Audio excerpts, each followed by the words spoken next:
Greetings and welcome to the 10th episode of Cities of Cyrodiil, where we take a look at 3 different town, city, and village mods each month to help populate the decidedly underpopulated countryside of the capital province. And as always, I'm your host, Dark Elf Guy, and today we're actually going to be covering all the major such town and city mods in one go. I believe someone requested this episode a while back, and, after a slight hiatus, I've finally gotten around to recording the top 3 such mods available for Oblivion. And as many of you doubtless know already, Sutch was a city that was supposed to be in vanilla Oblivion, but which was axed out for whatever reason before the vanilla game came out. So there's been quite a few attempts to build Sutch over the years, and we'll be taking a detailed look at each of these mods here in today's video. And as always, you'll find down the links for each mod that we'll be taking a look at here in the video description down below. So let's go ahead and get started with our first popular town mod of the month, ImpeREAL Empire Unique Cities, Sutch by Silent Resident, Far 301, Night Spark 2, and Imhan 123. And we're going to start out along the edge of the city here, just outside the walls. And one of the things you're going to notice about pretty much all these mods is that they add the city of Sutch right next to Lord Drad's estate in the Gold Coast region here. And each of the 3 mods that add Sutch to the game has a decidedly unique design and vision to them, but they all build their cities in pretty much the exact same spot. In the case of ImpeREAL here, Sutch is a walled-in city with a closed-off world space, unless I'm, mistaken here, which means you'll need to stable your horse outside when you fast travel, and indeed there's a set of stables here for exactly that purpose. And anyway, just, heading right on into town here, you'll note pretty much right away that this version of Sutch is fairly small and compact, just a narrow city between the surrounding imperial walls, and there's a reason for this. This version of Sutch is designed with compatibility in mind, so it doesn't really, alter or change the landscape much, and is fully compatible with unique landscapes, which is a nice little bonus here.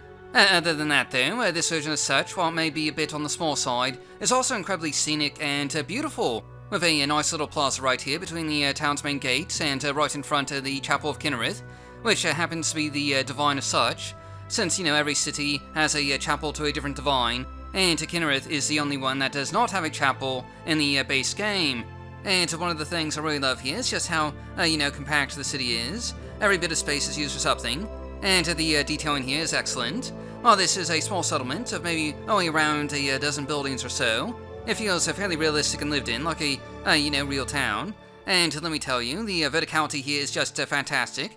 The authors clearly had a good sense of vertical design elements, because everything about this city, from the castle with its tall towers, to the chapel, and the townhouses that are, practically built over the road, all just, scream verticality, and just help to give this city a sort of epic feel, even though, again, it's, really a fairly small settlement.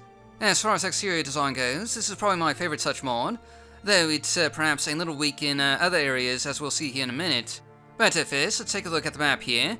And Sutch has about 3 map markers with this mod, and yes, there's some special map add-ons to add the actual art for Sutch to the map here as well, but since we're showcasing off 3 different versions today, I just thought I'd skip that part for our showcase here.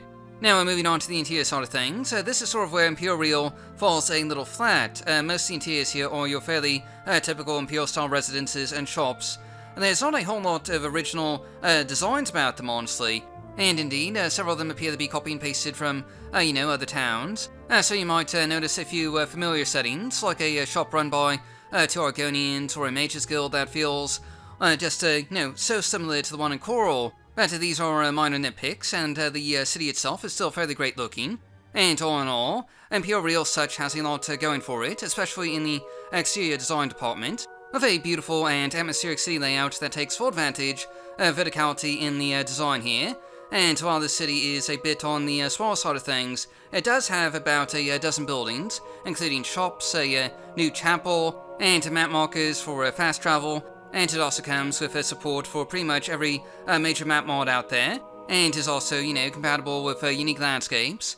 And the Sutch Unification patch is also available, so you can, even combine this mod with Arthmore's Sutch Village if you so desire for an even bigger city. And all this makes it an excellent mod that's definitely worth checking out. Just moving on though, we have our new town mod of the month, which this time around is Sutch Village by Arthmore and Hanisi. And now, unlike ImpeREAL Sutch, which was a very, compact town, Sutch Village is, in comparison, pretty spread out, with several farms just sort of going along the road from Lord Drad's estate down to the village proper, and these farms are pretty spread out, with the old fort Sutch there in the distance, and it's, really a fairly long road to get into town here, with about 2 or 3 farms that you have to go by first. And oddly enough, the cemetery and gallows are right here on the village outskirts. So they're basically, the first thing you see before you hit downtown, which I guess is just a friendly reminder for any would-be lawbreakers. And anyway, there's also an avenue mine right on the edge of town here, and this mod sort of goes by its own lore, that Sutch was once a city but had been destroyed a long time ago for whatever reason. And now Fort Sutch is the only real reminder of that forgotten past. And the new village of Sutch is a much more recent construction, as settlers have been brought into this area thanks to the discovery of an ebony mine, the only one in Cyrodiil, and the town's economy is largely dominated by the ebony mines. Though having said that, clearly agriculture is also a big draw, with farms and even some vineyards, as we'll see here in a bit. And indeed, the town is sort of capped off by the vineyards on top of the hill here, with a large manor overlooking the village with views also looking out to sea here.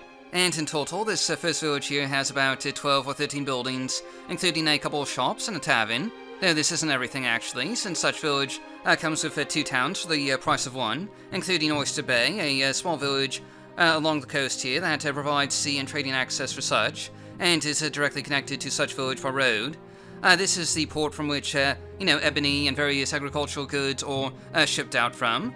And this secondary village, while smaller, still has about a half dozen buildings or so, as well as a couple of ships currently docked in the harbour, and there's also a nearby shipwreck that's just been added by this mod, and both villages are fairly scenic here, with a nice bit of detailing, though Sutch Village is again, pretty spread out.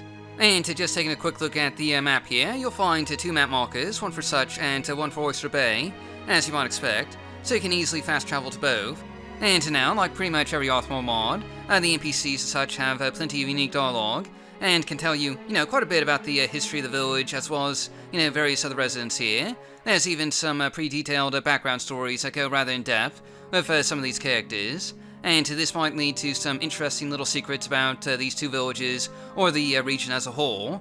But moving on, we're next going to be taking a look at some of the interiors here, starting naturally with the local tavern, which is a warm and inviting place where the locals gather in the evening hours each day, and it has a bit of a unique appearance to it when compared to some of the other taverns from around Cyrodiil, and this is also where you'll find the Mayor Sutch, who again has quite a bit of dialogue, and also mans the bar here, so he has food and drink for sale, and you can also rent a bed in the tavern if you so desire.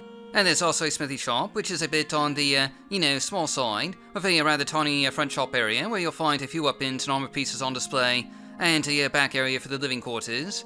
And of course, as you might expect, you can always get your weapons and armor repaired here if needed.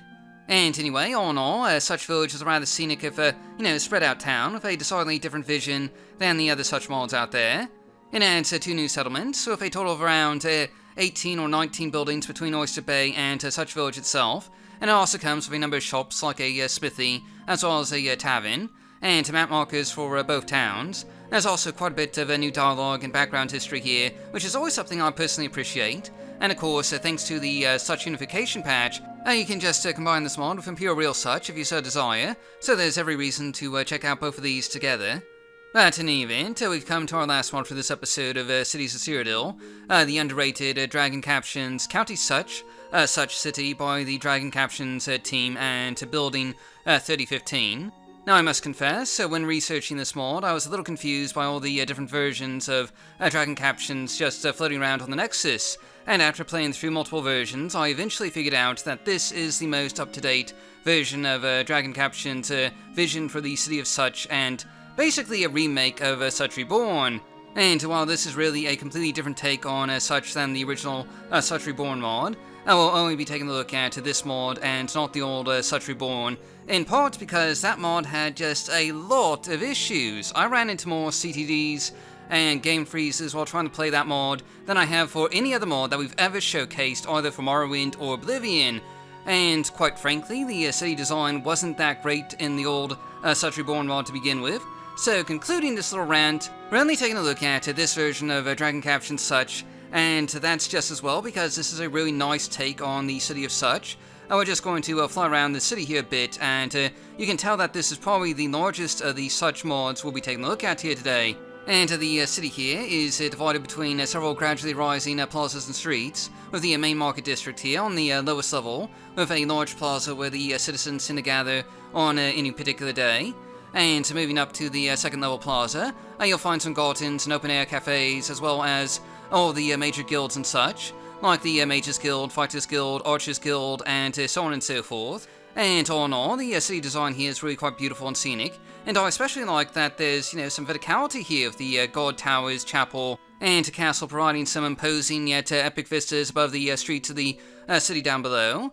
The team here has really, I think, nailed the feel of a medieval city. And it's worth pointing out that this version of Dragon Captions City of Sutch has moved the location of the city in little ways from where it was in Sutch Reborn, so that it's, now a little further away from the old Sutch Fort ruins, and it should actually be possible to play this version of Sutch with potentially both Arthmore's Sutch Village and ImpeREAL Sutch.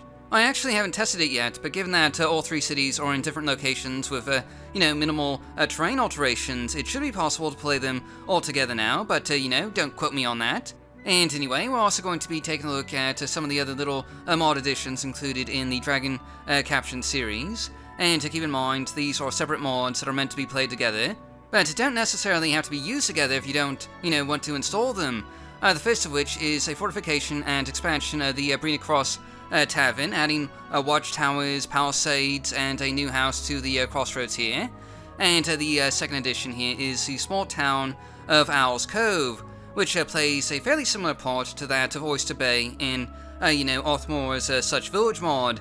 And I believe these two will actually conflict with each other, since if you use them together, they're in pretty much the exact same spot. But keep in mind that while Oyster Bay is included automatically with Arthmore's mod, Owl's Cove here is a separate download, so you can still use both versions of Sutch together, so long as you don't also install Owl's Cove.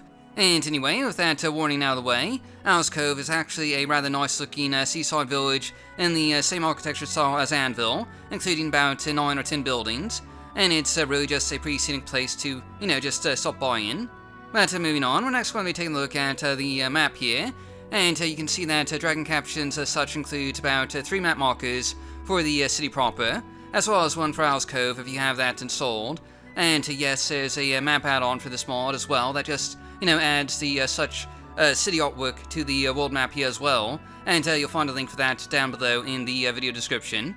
Now, it should be mentioned that this mod does have an awful lot of new dialogue for the NPCs here, some of which is unique to particular NPCs, and some of which is dialogue for local city rumors, much like the rumors topic, but focused on the city of Sutch. And some of these NPCs have fairly detailed background stories, and of course I believe there's also a main quest line with about 7 or so quests included with this version of Sutch as well. And in the event, we're just going to check out a few of the interiors here, and we're not really going to show off any of the quest line just to avoid spoilers. And I believe there's also a few new dungeons added by this mod, but just moving on, we're just going to first check out one of the city taverns here.